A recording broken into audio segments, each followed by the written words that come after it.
So today I have uh, Motoko Kusanagi from Ghost in the Shell by Figma. And I don't have a lot of Figma figures. When I first started collecting, I was kind of fascinated, interested in Figma, and I did get some Figma figures. But there were a couple of problems with Figma. And so, again, when I first started collecting, Figma and Bandai seemed very similar. They're both 1/12 scale, um, all plastic figures, and they have a lot of similarities, but there are a couple problems. So the first problem is, let me show. Um, so here's on Big Bad Toy Store. Here's a list of current Figma figures, and there's a ton. Figma puts out a lot of figures, but if you look at the prices on there, you have, let me see, 129, 159, 94. Now there's Link at 69, $70, but the prices are generally over $100, sometimes well over $100. And let's see here. So it's got at least 5 sheets, 5 pages. Uh, and although this is a very nice figure, it's a very solid figure. The articulation is excellent, smooth, and tight. I like the look of the joints. I like the materials used, the shininess of the jacket. Everything is very nice on it. But is it worth over $100? I don't think so. I couldn't justify where the price was going when I compare it to other similar figures. So why is the price so high? Now I can't really necessarily say. Figma does have its own website. So here is the Figma website, and I filtered it down to 2023. And so we have Lady Maria, and here's Homelander. So Homelander I recognize. I know that. But when you go through the figures,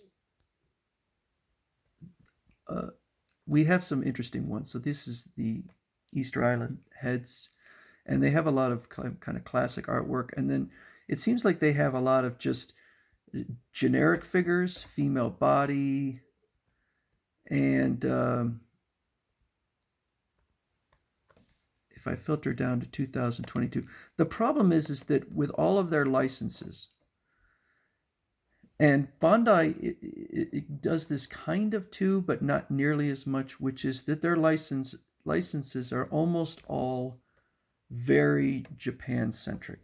So a lot of these characters I don't recognize, but if I look them up, a lot of them are from mobile app games, and they're not figures that I really care about. They're not licenses that I care about. So I can remember going, when I was interested in Figma, I would go through like the entire year of figures and not find a single license that I cared about at very high prices. Like, okay, the Thinker. Do I really want a figure of Rodin's Thinker? Not really. I mean, it's kind of neat.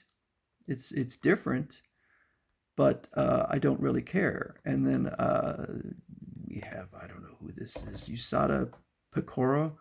Um, let's see, from the popular VTuber group. Okay, so I don't even know what that means, but they have what I assume are a lot of licenses that are not expensive to get, and may mean a lot to people in Japan, but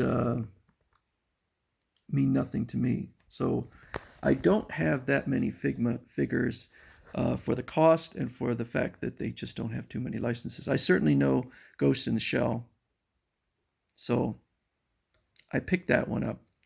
Now I bought this one a few years ago, early on when I started collecting. Oh, now she doesn't want to stand. Figures never want to stand when I want them to. I paid $58 for this figure, and it's now 171. And that was another thing I noticed, is that even though that they cost a lot, they would tend to appreciate in value if you can get them at a reasonable price. I just don't think that these prices are that reasonable, even though I think it's a very solid figure. Very nice sculpting on the face. The paint job is exquisite. And again, it uses some nice different materials. We have some kind of a matte finish for the gloves with the shininess, and all the joints are very nice. Now, this figure has something I've never seen before or since. It is unique in my collection. So let me see if I can show this. Pardon me, Makoto. She has removable breasts, and these can be replaced with alternate breasts. So why in the world would they do that? So the alternate breasts are a little bit narrower, and theoretically, it will allow her to bring her arms together closer. Now, her alternate breasts are, oops, her hair is coming off. Oh, jeez. I can't do this with one hand. All right, well, maybe she'll... Oh, did I get it? Okay, I got it. I like her windswept hair. So, does it work? Does it allow her to bring her arms? Not really, no. I would say it does little to nothing to give her more articulation. So I would assume that they did this just to be silly or just to advertise. I don't know if it mentions it in the product description.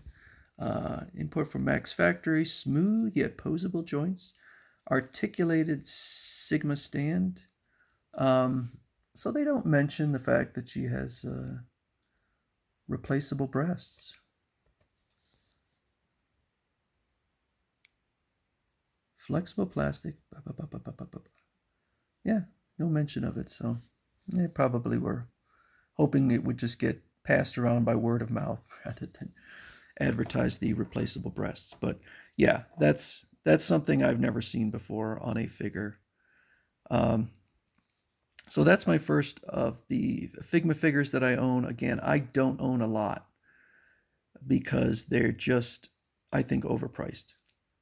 And it may be a matter of that these licenses are not appealing to most people in the West. This one, I think, is.